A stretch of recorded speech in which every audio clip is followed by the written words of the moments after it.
Desde la cuna Libertad Americana, Ayacucho, Perú, me complace presentar a nuestra hermana Sheila.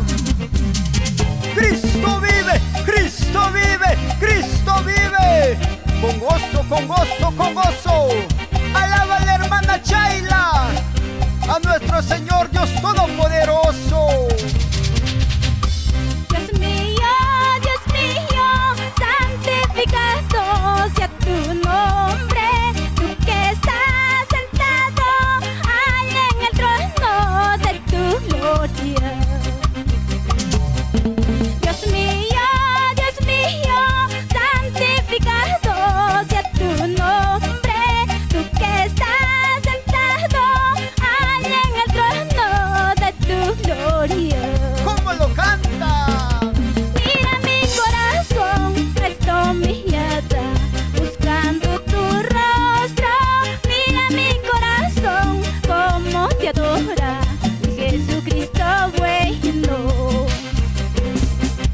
Mira mi corazón, presto mi mirada, buscando tu rostro. Mira mi corazón, como te adora, Jesucristo bueno.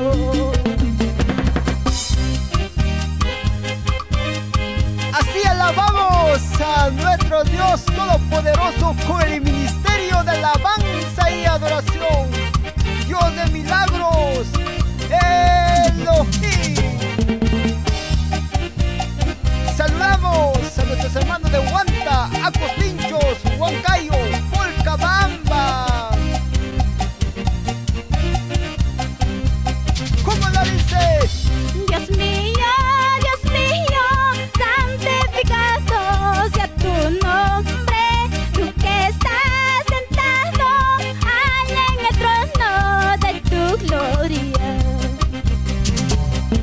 Dios mío, santificado sea tu nombre, tú que estás sentado allá en el trono de tu gloria.